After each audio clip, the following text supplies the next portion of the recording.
They are not going to call it an invasion. They are going to call it an invitation. A lot of my listeners may not realize that there is a shadow government in Miami pretending to be the real government of Venezuela. So what does that have to do with my statement? Tomorrow, Nicolas Maduro is going to be inaugurated, the president of Venezuela. Immediately, this guy, Juan Guaido, in Miami is going to say, nope, he's not. And the U.S. and the Lima Group are going to say, yep, we agree with you. And they're going to recognize Juan Guaido as the leader of Venezuela. So then, Juan Guaido, as the quote-unquote recognized leader of Venezuela, will petition the U.S. and the Lima Group to help rid his country of this usurper on his throne. So then the U.S. will be able to say, oh, we were asked.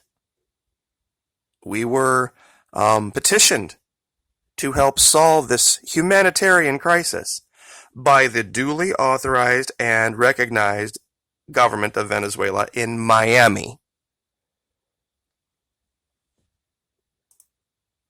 You see, back in 1989, elements of the 82nd, 7th Light Infantry Division, and I think 6th Marines invaded Panama to oust a president that the U.S. had been turning a blind eye to dealing drugs for years, for many different reasons. But they made a mistake in the PR campaign. See, they got it half right. They titled it Operation Just Cause, so that anyone trying to report on it critically would literally have to utter the words, just cause, in whatever statement they made, and the media being a very different thing in 1989 than it is now, they didn't deal with that kind of thing well. Well, they made the mistake even calling it an invasion, and they waited until they deposed Manuel Noriega before they swore Guillermo Endara, into office.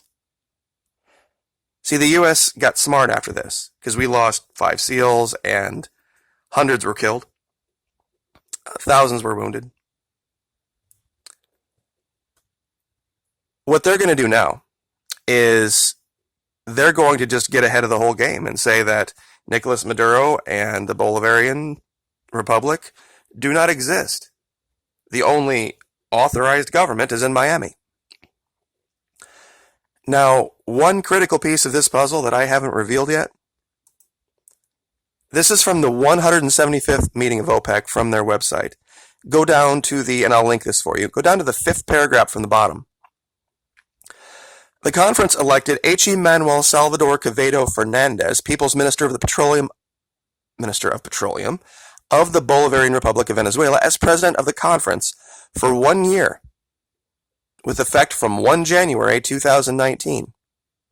Venezuela is the president of OPEC. The co-president is Algeria. These were 2 of the nations the U.S. went after back in 2014 and 15 when it decided to lift the ban on oil exports and crater the price of oil artificially in order to carve itself out a place in the markets. You see, this hasn't gone to plan. Radonsky was supposed to be president. The Ashkenazi Jew that got defeated back in 2013. I wonder why no one asks this question. The reason the U.S. is not going to recognize the inauguration tomorrow of Nicolas Maduro is because they don't recognize the results of the election from this past summer. It was the only election in which the opposition decided they just weren't going to participate. See, they realized they couldn't win, so they didn't play. But 6 years prior, when the exact same guy, Nicolas Maduro, was running against the Ashkenazi Jew, the U.S. recognized those results, as did the rest of the world. That's why they haven't invaded yet, because they still have to recognize those results from 2013, which keep Nicolas Maduro technically in power until the first of this year. This 10-day period, this 10-day window, has been something where the U.S. has been pulling out the last stops. Mexico, though, is a wild card here. They have not agreed to sign on to this statement about not recognizing Nicolas Maduro, and that's going to cause a huge problem. After tomorrow, half of the world is going to recognize one leader of the president of OPEC, and the other half of the world is going to recognize a shadow government in Miami as the leadership of the president of OPEC, Venezuela. That could cause a problem. I mean, just spitballing there.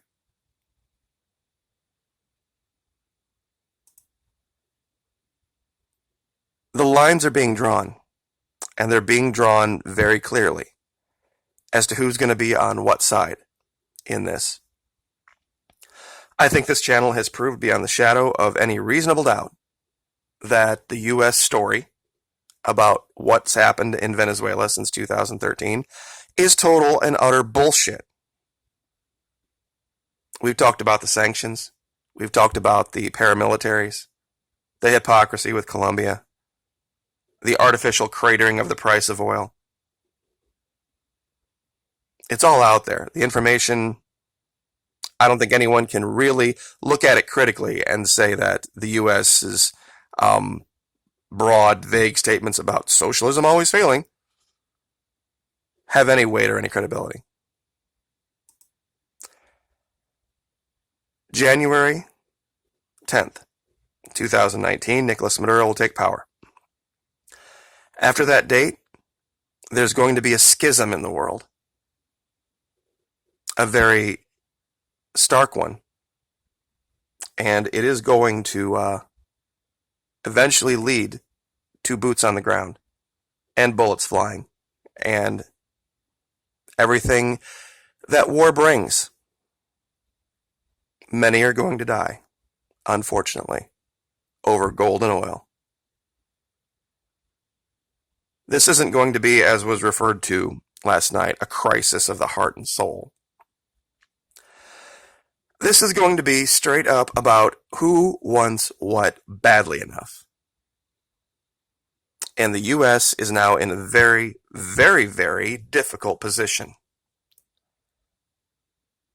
Because we are going to have to somehow justify overthrowing a man who has demonstrated the ability to actually lead his people, and then recognize someone living inside our borders that the vast majority of the world sees as a criminal. That illegal assembly operating in Miami is criminal. It is a shadow government with no power, but after tomorrow, the United States is going to recognize it. Formally recognize it. And use it as a justification to take American lives and put them on the line in a foreign country again. 35 Americans died in Panama 30 years ago. Countless others in illegal wars since. This one's going to be a lot like them, but it's also going to be very different from them as well. Because this is not going to be a cakewalk like it was in Panama. We already had boots on the ground there. The Panamanian Defense Forces were a glorified marshal service at best. The Venezuelan military is no joke. It has big friends. And it's probably going to be Colombian and Brazilian troops that take the brunt of this. But don't be surprised if you don't hear stories about soldiers, Marines, SEALs, Special Forces, because that's going to be our role in this. And I'm going to reiterate this one more time. They aren't going to call it an invasion. They're going to call it an invitation to remove a criminal government or remove a usurper. You see, we didn't have an invitation in Panama, but that was just a matter of semantics. If the U.S. had just decided, we're going to swear in Ndara now, and we're going to say this is the government, then they don't have to call it an invasion. And with Venezuela being the president of OPEC, this has very clearly been the play for a long time. Like, share, subscribe.